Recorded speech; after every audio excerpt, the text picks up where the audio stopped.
नमस्कार दोस्तों, नमस्ते इंग्लिश के डेली लर्निंग टिप सेक्शन में आपका एक बार फिर से स्वागत है। दोस्तों, हमेशा की तरह हम लोग आपके लिए डेली लर्निंग टिप्स लाए हैं जो आपको इंग्लिश इंप्रूव करने में और बोलने में मदद करता है। दोस्तों, ज़्यादातर लोगों को नहीं पता होता दैनिक लर्निंग होता क्या है या ये कहाँ मिलता है। उसके लिए आपको प्ले स्टोर से नमस्ते इंग्लिश ऐप डाउनलोड करना है और इंस्टॉल कर लेना है। और जैसे ही आप एप्लीकेशन ओपन करते हैं तो वहाँ अपर पार्ट में आपको मिलता है दैनिक लर्निंग।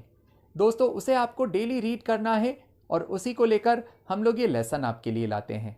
दोस्तों, इसके अलावा आप अपनी स्पोकन इंग्लिश को इम्प्रूव करने के लिए और डिफरेंट लेवल के कोर्सेज को ज्वाइन करने के लिए हमारा अनलिमिटेड अकाउंट ज्वाइन कर सकते हैं और हमारे साथ इंग्लिश सीख सकते हैं। अब चलते हैं आज के लेसन की ओर। दोस्तों, आज के लेसन में हम लोग डिस्कस करने वाले हैं use of between and among. दोस्तों, बिटवीन का मीन्स होता है बीच में और अमंग का भी मीनिंग होता है बीच में। ये दोनों अलग अलग वर्ड हैं और इनके यूज भी अलग हैं। ज़्यादातर लोगों को ऐसा लगता है कि ये सेम होते हैं, but they are different from each other. So इसके यूज कैसे होंगे, that we are going to discuss now.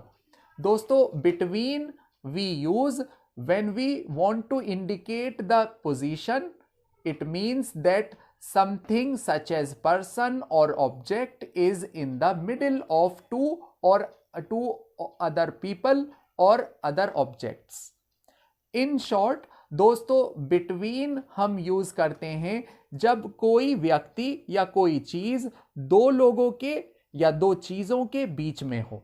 जैसे अगर आपने कहा Reena is sitting between her friends Ram and Shyam, Ram और डेविड, यानी रीना बैठी हुई है, रीना इज सिटिंग, रीना बैठी हुई है बीच में।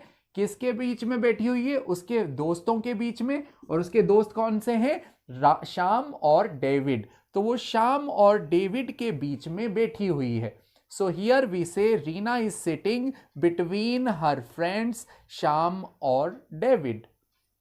ऐसे ही अगर आपने कहा the keys are on the table between the flower pot and the fridge, यानी जो कीज हैं, जो चाबियां हैं, वो बीच में हैं। किसके बीच में हैं? वो फ्लावर पॉट के और फ्रिज के बीच में हैं।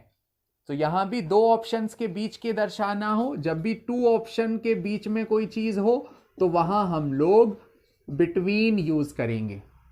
और अगर दो से ज्यादा के बीच में दर्शाना हो दोस्तों, तो ऐसे में हम लोग अमंग यूज करते हैं।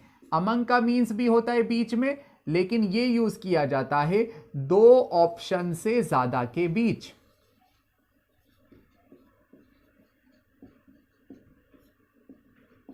जब दो ऑप्शन से ज्यादा के बीच में की सेंस के लिए यूज करना हो तो ऐसे में हम लोग अमंग यूज करते हैं।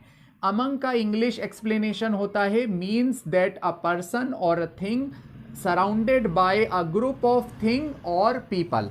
जब एक से ज्यादा लोगों या चीजों के बीच में कुछ हो तो उसके लिए हम लोग अमंग यूज करते हैं। जैसे अगर आपने कहा my house is situated among the trees, यानी मेरा घर स्थित है पेड़ों के बीच में, यानी पेड़ बहुत सारे हैं और उसके बीच में मेरा घर स्थित है। तो आप कहोगे my house is situated among the trees. अगर दूसरा आपने बनाया she was dancing among people, she was dancing among people का मतलब है वह नाच रही थी लोगों के बीच में। यहां बहुत सारे लोगों की बात हो रही है। सो दोस्तों, इस तरह से सेंटेंस बनते हैं। I hope you learned it, I hope you liked the session. If you really like this video then please like and subscribe Namaste English. I will see you in next session. Till then, take care.